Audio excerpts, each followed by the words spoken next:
Salut les amis et bienvenue dans cette vidéo de JCN en français. Aujourd'hui, on a décidé, chose peu commune, de se pencher sur le vélo. Mon Lolo. On n'en parle jamais de ça.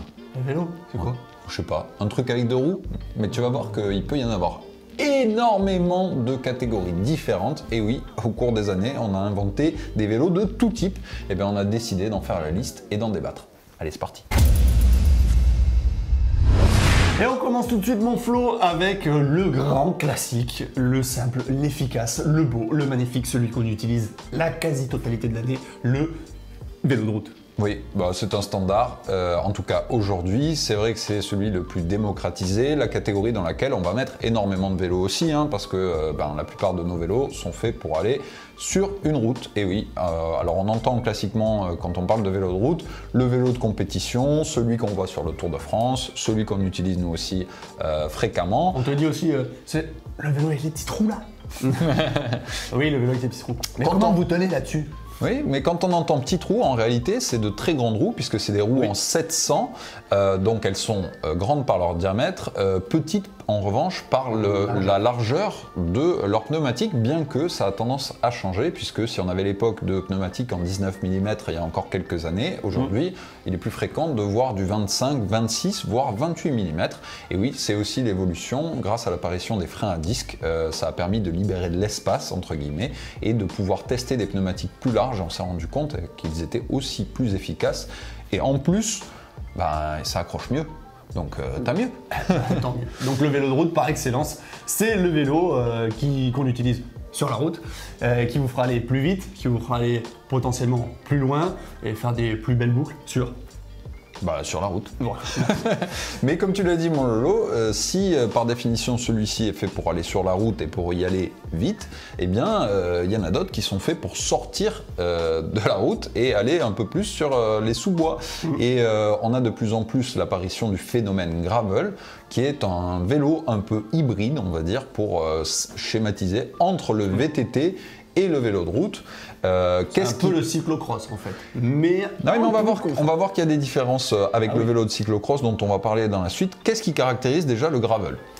Le gravel, c'est un peu le vélo voyage par excellence. Aujourd'hui, c'est un vélo de route qui est plus confortable, qui a une plus grosse section de pneus pour pouvoir aller justement en sous-bois, évoluer partout. Il n'a pas de suspension, ça faut le savoir.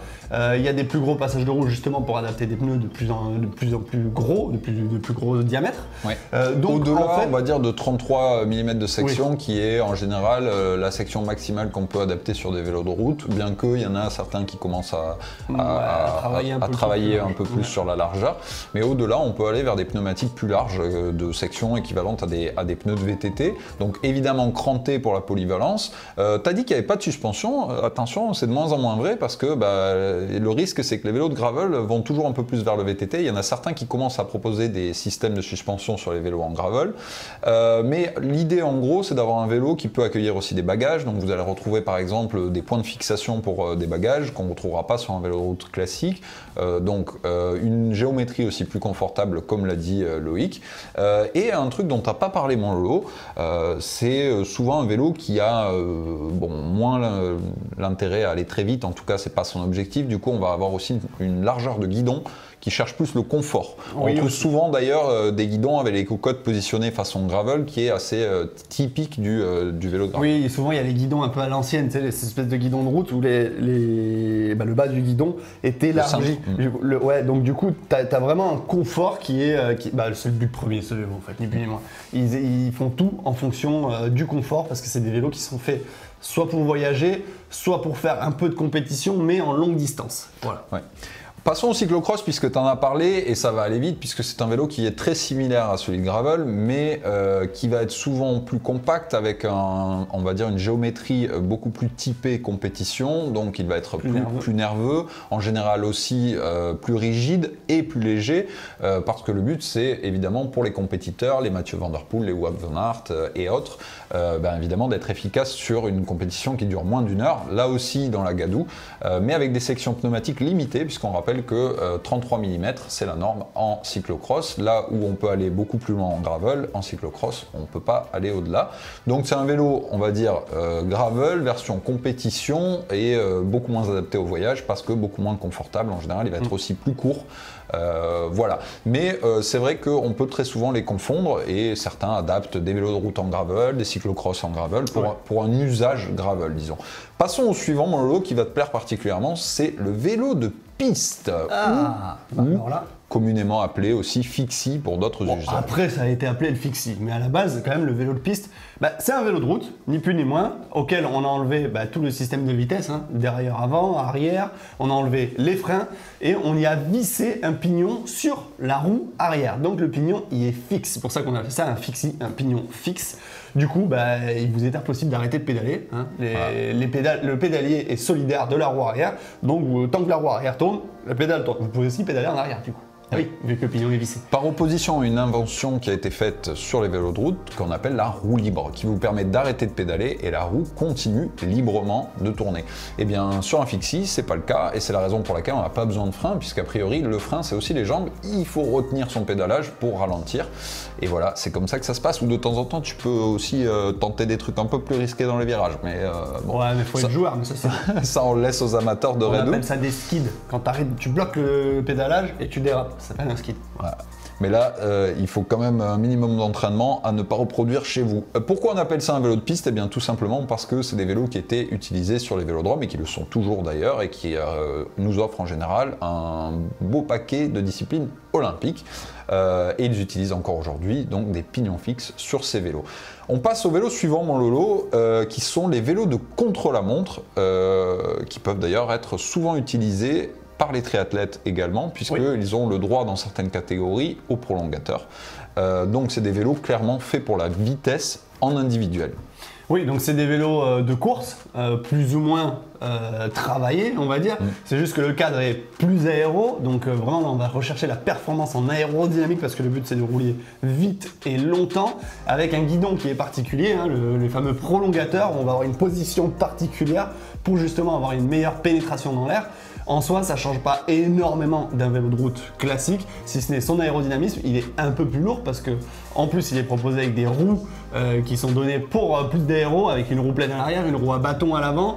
Sur piste, ça arrive aussi d'avoir deux roues pleines. Alors sur route, c'est fortement déconseillé, dû aux conditions climatiques, un petit coup de vent, une roue pleine à l'avant. C'est ingérable, autant vous dire que vous partez direct au champignon. Certains d'ailleurs préfèrent désormais utiliser des roues standards de section très importante à l'avant plutôt qu'une roue à bâton pour les mêmes raisons, parce que forcément c'est la roue qui va définir votre pilotage et s'il y a du vent latéral c'est plus difficile à amener. Bon, comme tu l'as dit, mon Lolo, le but du vélo de chrono c'est d'être aéro, donc d'aller vite. Voilà, en général ils sont un peu plus lourds aussi, mais clairement le but c'est de passer en soufflerie et d'y passer le mieux possible, et c'est la recherche de vitesse à tout prix. Ils sont codifiés entre guillemets lorsqu'on parle de course UCI dans le World Tour et sur route en général, parce qu'on est obligé de respecter une certaine géométrie. On a d'ailleurs fait une vidéo sur ça, sur le vélo de chrono et les limites qui lui sont imposées par l'UCI. En revanche, ils le sont moins en triathlon. C'est pourquoi on voit des machines un peu surréalistes de temps en temps qui se permettent des tests et des innovations que le monde pro ne peut pas. Une grande époque sur ces tests. C'était beau. Guylain Lambert en a fait un peu les frais. Si tu suis un peu Guylain Lambert, tu vas dans son garage. Bon, mais il y a eu une évolution terrible sur ces vélos-là. Ça a été un peu la chose. Ouais, mais ça a été un peu le vélo de Miguel Indurain, le Pinarello. Bon, on va se perdre. La roue en 650 devant, avec le mec qui plongeait. Enfin, c'était des positions intenables. Mais c'est pas grave. On a essayé plein de choses. Du coup, mon Flo, on arrive sur le vélo suivant, qui lui est beaucoup moins racing, on va dire. C'est le VAE. Bien que maintenant il y a les championnats du monde de vélo à assistance électrique, comme tu l'as dit, VAE, en VTT exactement. Sur route, on les a. Le VAE, l'avantage c'est que c'est une technologie, c'est pas un type de vélo, donc ça peut s'appliquer quasiment à tous les types de vélos dont on va parler aujourd'hui. Donc on va pas y passer énormément de temps. Le VAE, ça signifie vélo assistance électrique, donc c'est tout type de vélo sur lequel vous allez retrouver un petit moteur et une assistance électrique, et il y en a un peu pour tous les goûts, de celui où il n'y a pas besoin de pédaler avec la poignée. Celui-là il est interdit. généralement. Ouais, ça dépend des pays. Ça dépend des pays. En France, vous n'avez pas le droit d'avoir la gâchette, par exemple. Si, tu as le droit, mais il te faut une plaque d'immatriculation, une assurance, du coup ça devient un scooter. Jusqu'à un vélo un peu plus traditionnel de route sur lequel vous allez avoir une assistance progressive. On passe au vélo suivant, et celui-là va plaire à beaucoup de monde, parce qu'il inclut là aussi de nombreuses variétés, c'est le VTT en général. Ah oui. Et le VTT, Lolo, qu'est-ce qu'on a comme type de VTT? Il y en a plein. On a des tonnes, mon pauvre. Alors tu commences avec le VTT dit un peu plus classique, celui de cross-country. C'est le vélo tout-terrain par excellence, avec seulement un amortisseur à l'avant, la fourche. Bon, maintenant on fait des cross-country avec les deux. Tout suspendu. Maintenant on voit tout suspendu, mais le débattement est limité, parce que forcément on n'a pas des chocs aussi conséquents sur la catégorie suivante, qui est la catégorie du DH. Le downhill, descente en français. Et là c'est des motos, clairement. Vous avez vu Loïc Bruni récemment, champion du monde de la discipline. Voilà, les VTT de DH, c'est des vélos qui ont une géométrie vraiment particulière, qui sont vraiment quillés sur l'arrière avec un très gros débattement devant, très gros débattement derrière. Et là le but c'est de faire de la descente de montagne full gas en gommant le moindre aspérité de la piste. On a aussi, mon Flo, le VTT d'enduro qui est un intermédiaire entre le vélo de DH et le cross-country, voire le marathon. Le marathon, je vais vous en parler. Donc l'enduro, c'est un VTT avec un beau débattement. Il n'aura pas 220 peut-être millimètres de débattement comme un vélo de DH. Cependant, vous allez faire à peu près les mêmes choses en fait que la DH, mais ça sera un vélo qui sera facilement roulable, contrairement au DH qui est vraiment fait que pour descendre. Vous n'allez pas pouvoir pédaler avec un DH, c'est beaucoup trop mou, la géométrie elle n'est pas faite pour, c'est une grosse galère. Encore que maintenant ils font des DH à assistance électrique, et oui, pour pouvoir monter et redescendre. Nous on préfère prendre les télésièges, c'est plus facile.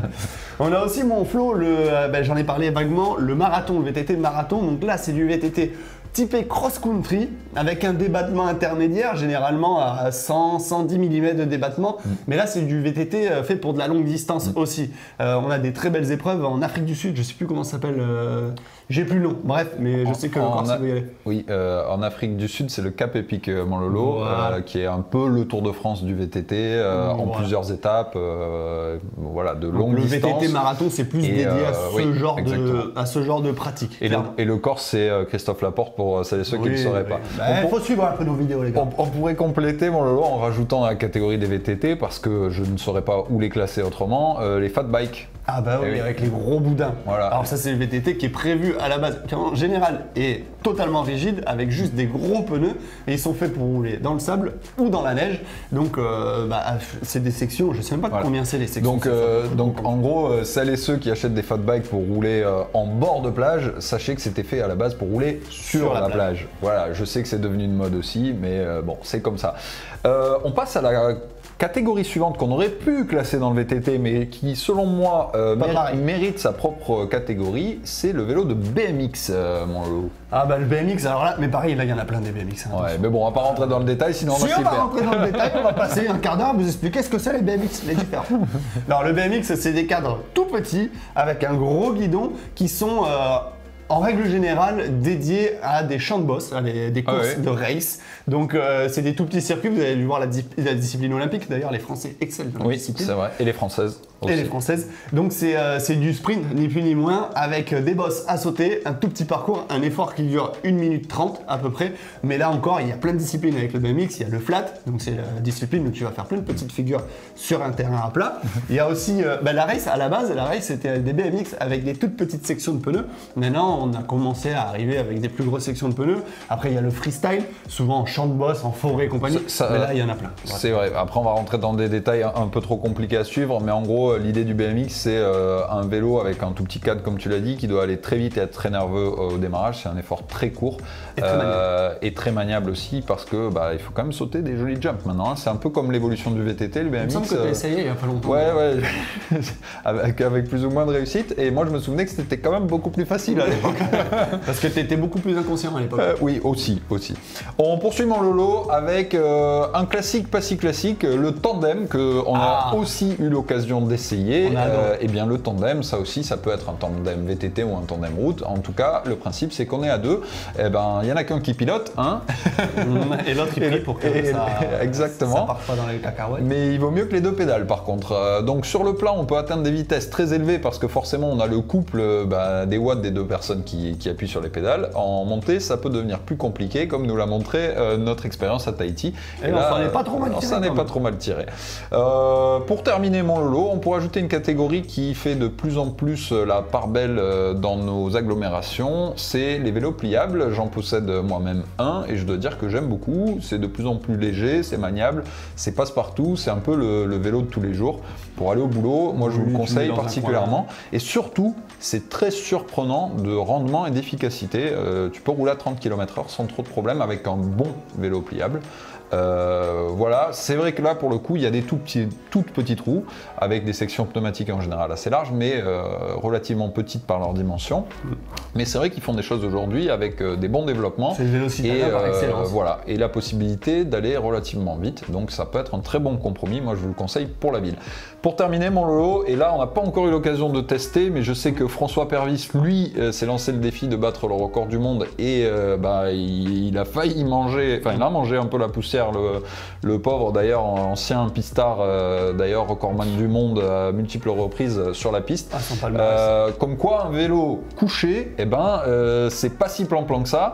Bon heureusement, on lui souhaite bon rétablissement, mais ça a l'air d'aller plutôt bien pour François, vu la vitesse à laquelle il est tombé, je crois 130 km/h.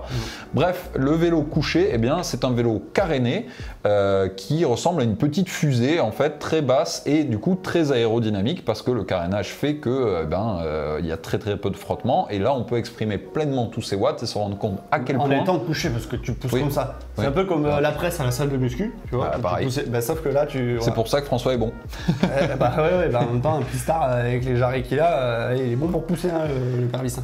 En conclusion, moi, je comprends pas trop, mais j'ai hâte de tu vois, faudrait qu'on essaie. C'est ce que j'allais dire. En conclusion, mon vélo, quand je regarde la liste de tous ces vélos, je me dis qu'on a eu l'occasion d'en tester la plupart et le seul qu'on n'a pas vraiment testé en dehors de peut-être quelques sous-catégories en VTT, c'est le vélo couché. Donc ça pourrait être un bon défi. En tout cas, dites-nous vous à combien vous en êtes. Hein. C'est un peu le jeu de combien de pays tu as visité. Vous nous dites combien de types de vélos vous avez testé. On n'est pas revenu trop loin dans l'histoire, mais j'avais fait une vidéo là-dessus sur l'histoire du vélo. On n'a pas parlé des grandes billes, etc. Vous pouvez aller voir cette vidéo d'ailleurs sur l'évolution du vélo, puisque c'est des vélos qu'on retrouve plus aujourd'hui. On est resté et on s'est concentré sur le moderne. Donc voilà mon lolo, je pense que la boucle est bouclée et on se retrouve bientôt pour d'autres discussions vélo sur GCN en français. Ciao. Salut.